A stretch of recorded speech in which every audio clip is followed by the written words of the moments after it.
मध्य प्रदेश में पिछले कई दिनों से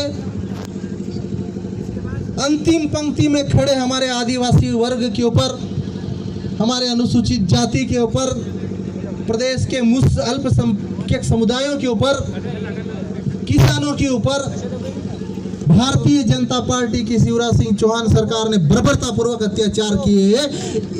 इनके एक एक अत्याचारों का बदला हम 2023 में लेंगे। मेरे भाइयों, आप सब ने कहा है कि शिवराज सिंह चौहान सरकार की रवानगी 2023 में करेंगे। साथियों, मैं कई दिनों से, कई महीनों से, कई सालों से बार बार एक बात कहना चाहता हूं और कहता हूं कि भारतीय जनता पार्टी की विचारधारा बड़े बड़े उद्योगपतियों के इशारों पे चलने वाली विचारधारा है। गरीब आदिवासी मजदूर किसानों के हक की लड़ाई लड़ने वाली विचारधारा नहीं है। ये आदिवासियों को आदिवासी न बोलकर वनवासी बनाने वाली विचारधारा, और इस विचारधारा का मैं खुलकर विरोध करता हूं, चाहे कोई भी नेता और कोई भी सरकार कुछ भी करे।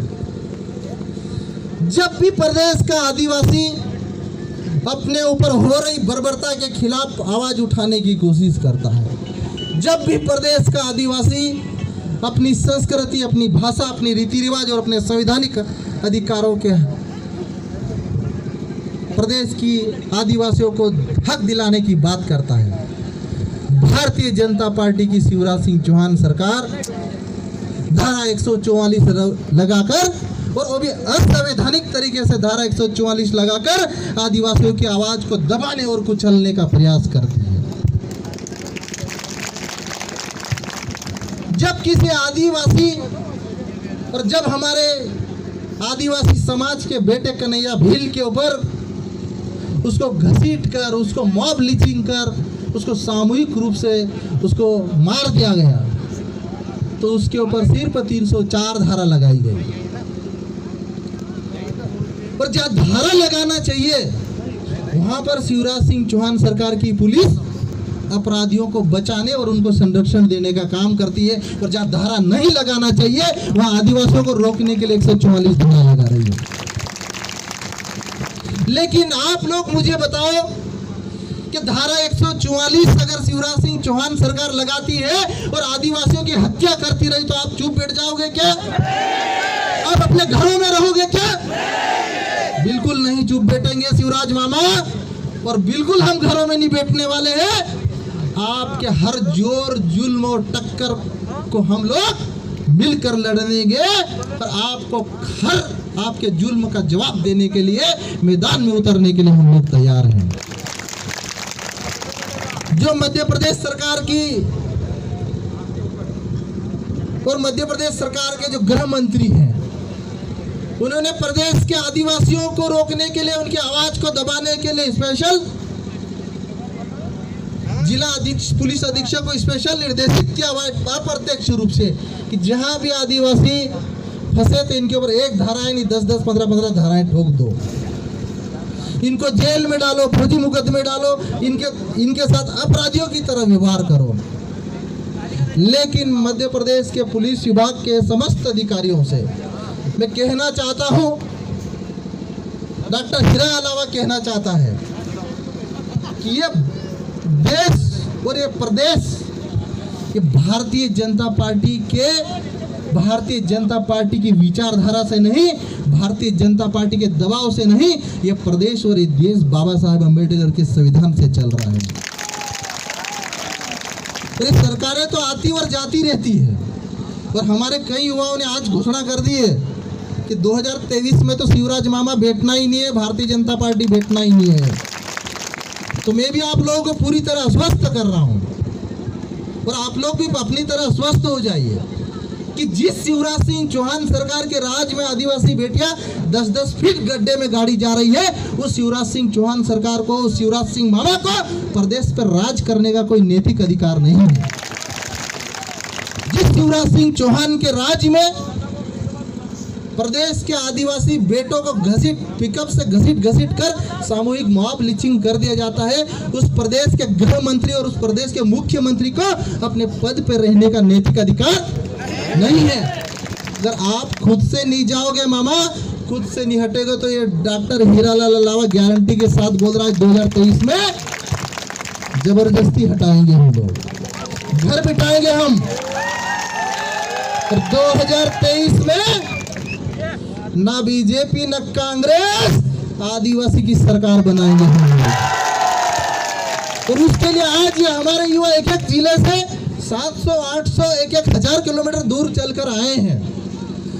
इनके अंदर कितना जज्बा और कितना जुनून और कितना इनके अंदर गुस्सा है। ये गुस्सा आगामी 2023 के विधानसभा चुनाव में शिवराज मामा के ऊपर निकलने वाला है। अगर मध्य प्रदेश की शिवराज सिंह चौहान सरकार नेमावर में हुए आदिवासी बेटियों के हत्याकांड की सीबीआई जांच करवाकर सभी दोषियों को आज फांसी की सजा दिलवा देती, तो क्या आज ये नीमच की घटना होती? नहीं होती है। और आज भी नीमच की घटना के ऊपर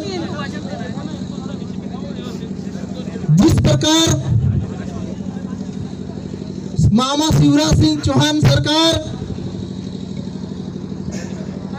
आरोपियों को बचाने का काम कर रही है, आदिवासियों को न्याय न मिले उसके लिए उनके लोगों को, आदिवासी लोगों को डराने धमकाने का काम कर रही है।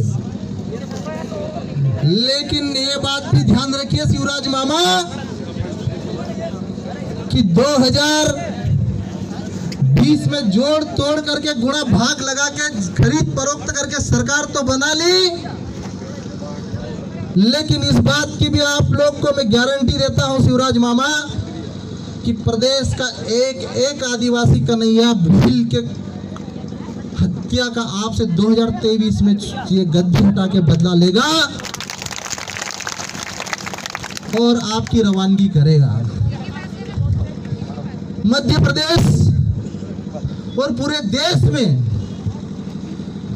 शिवराज सरकार और केंद्र की मोदी सरकार, एक तो जो देश की हमारी राष्ट्रीय संपत्ति को अडानी अंबानी जैसे बड़े बड़े उद्योगपतियों को कोड़ी के भाव में बेच रही है, हमारे आरक्षण को खत्म कर रही है, आदिवासी बेटियों के साथ बलात्कार, बर्बरता, बेटों के साथ फर्जी एफआईआर करके ये जो उनकी आवाज को दबाने का काम कर रही है, और बात बात पर धारा 144 लगाकर आदिवासियों को दबाने और कुचलने का काम कर रही है। इसका एक आपके निर्णय का हम लोग बदला लेंगे शिवराज मामा 2023 में। इस बात का आप लोग ध्यान रखिए। अभी पिछले दिनों विश्व आदिवासी दिवस गया, प्रदेश के एक एक आदिवासी ब्लॉक में भारतीय जनता पार्टी की शिवराज सिंह चौहान सरकार ने कोरोना की आड़ लेकर धारा 144 लगाकर आदिवासी दिवस मनाने से रोका गया नहीं रोका गया? क्या आदिवासियों के खिलाफ है कि नहीं शिवराज सरकार? आप आवाज लगाओ, आप जोर से बोलो, आप मैदान में उतरो, संघर्ष करो, लड़ाई लड़ो, तो आप बचे रहोगे, नहीं तो धीरे धीरे आपको खत्म कर दिया जाएगा, आपकी भाषा, आपकी संस्कृति और आपको ही खत्म कर दिया जाएगा, जैसे हमारे कन्हैया भील को खत्म कर दिया जाएगा। तो हमको सड़क की लड़ाई भी लड़ना पड़ेगी और हमको संसद की लड़ाई भी लड़ना पड़ेगी। इस बात का हमारे देश और हमारे प्रदेश के युवाओं को ध्यान रखना होगा। आज जिस प्रकार मध्य प्रदेश शिवराज सिंह चौहान सरकार जब भारतीय जनता पार्टी के कार्यक्रम करना होते हैं, जन आशीर्वाद यात्रा निकालना होती है, इनके ऊपर कोविड के कोई नियम लागू नहीं होते।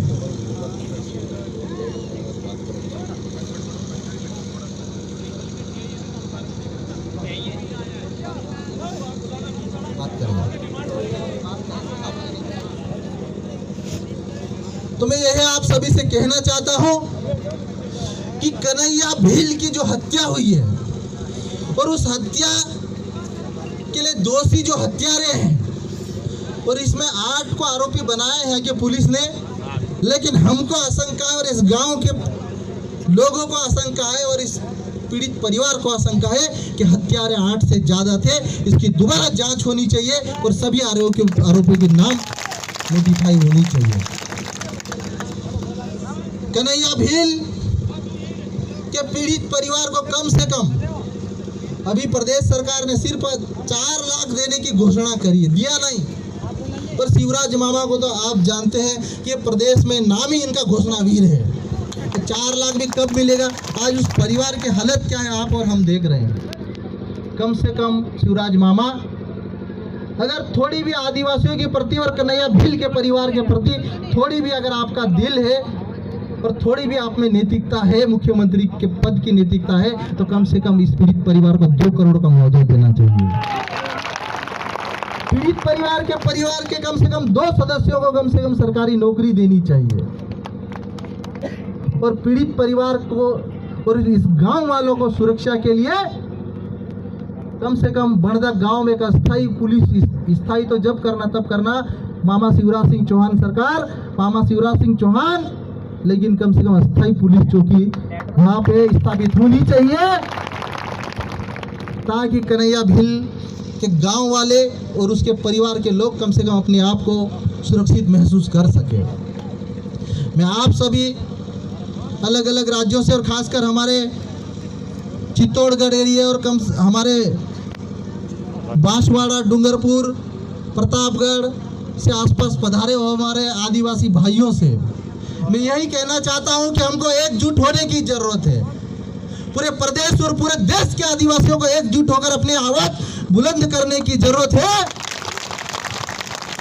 क्योंकि ये लोकतांत्रिक व्यवस्था में गूंगी बहरी सरकारें आदिवासियों के साथ न्याय करने की इनकी मंशा नहीं है, इस संवैधानिक व्यवस्था के साथ न्याय करने की इनकी मंशा नहीं है, बाबा साहब के संविधान के साथ न्याय करने की इनकी मंशा नहीं है। अगर प्रदेश और देश के आदिवासियों को 5वीं और 6वीं अनुसूची का लाभ अगर ये संविधान के अनुसार दिया होता, आज भारत के आदिवासियों का सर्वांगीण विकास हो गया होता। लेकिन भारत में किसी भी राज्य की कोई भी सरकारें आदिवासियों को उनके 5वीं अनुसूची, 6वीं अनुसूची, पेशा कानून, वन अधिकार के कानून के तहत उनको कोई अधिकार नहीं देना चाहती है। तो क्या इसके लिए हम सब मिलकर लड़ने के लिए तैयार है? तो बोलो लड़ेंगे, तो लड़ेंगे। और मैं इस मंच के माध्यम से नीमच जिला प्रशासन और नीमच के पुलिस विभाग से भी मांग करता हूं कि कन्हैया भील की एफआईआर में देरी होने के लिए अगर जो भी पुलिस अधिकारी दोषी हो या तथ्यों के साथ तोड़ मरोड़ करने की कोशिश की गई हो, तो उनके ऊपर आप अपने ईमान के अनुसार कार्रवाई करिए। बाकी तो आप अपना ईमान